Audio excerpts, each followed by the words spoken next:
ناظرین، آج کی اس ویڈیو میں آپ لوگوں کے ساتھ ایک بہت ہی حیرت انگیز ویڈیو شیئر کرنے والا ہوں۔ یہ ویڈیو ایک انگریز نے ہاسپٹل سے ریکارڈ کروایا ہے جب وہ ہاسپٹل میں بستر مرگ پر موجود تھا، یعنی اس شخص کو ریڑھ کی ہڈی کا کینسر تھا اور جب اسے پتا تھا کہ میں کچھ ہی دن میں مرنے والا ہوں، مرنے سے پہلے اس نے ایک ویڈیو پیغام جاری کیا مسلمانوں کے لیے، اور اس کا کہنا تھا کہ میرے مرنے کے بعد یہ میرا پیغام ہر مسلمان تک پہنچنا چاہیے۔ اس شخص کا نام پیٹر چیپمین تھا اور اسے ریڑھ کی ہڈی کا کینسر تھا، اور مرنے سے پہلے جب یہ بستر مرگ پر موجود تھا اس وقت اس نے یہ ویڈیو ریکارڈ کروایا ہے۔ آئیے سب سے پہلے اس کا یہ ویڈیو پیغام سنتے ہیں کہ اس نے مسلمانوں کے لیے کیا پیغام چھوڑا ہے اور یہ مسلمانوں سے کیا کہنا چاہتا ہے۔ اور یہاں پر میں ایک بات اور عرض کرتا چلوں کہ یہ جو شخص ہے اس کا جو پیغام ہے وہ انگلش لینگویج میں ہے، لیکن اس کا سب ٹائٹل موجود ہے۔ آئیے سب سے پہلے اس کا یہ پیغام سن لیتے ہیں، اس کے بعد اس پر کچھ بات کرتے ہیں۔ At the moment, if you're wondering why I'm laying like this, it's because I'm in a hospital bed and I'm facing death, certain death, quicker than say most of you out there, even though Allah subhanahu wa ta'ala knows best.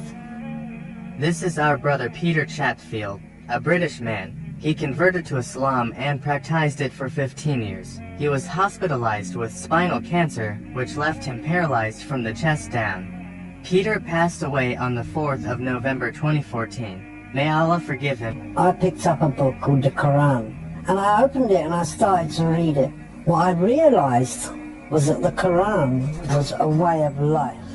When I picked up the Quran, I noticed in there that it was very straightforward reading. It was very light on the head, and as I adjusted to it, yes, I became Muslim.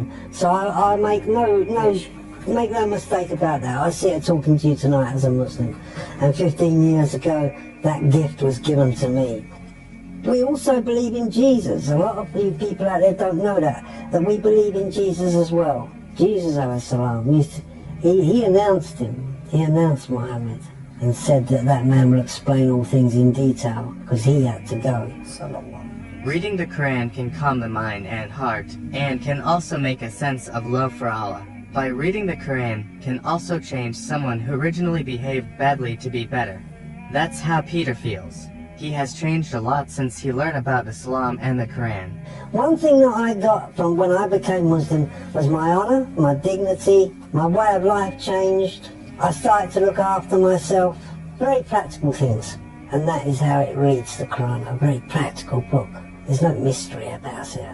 There's no burning bushes. There's nothing like that. جی تو ناظرین، آپ لوگوں نے video پیغام دیکھ لیا۔ اس انگریز نے مرنے سے پہلے کیا مسلمانوں کے لیے ویڈیو پیغام دیا تھا، کیا میسج تھا، وہ بھی آپ نے سن لیا اس انگریز کا۔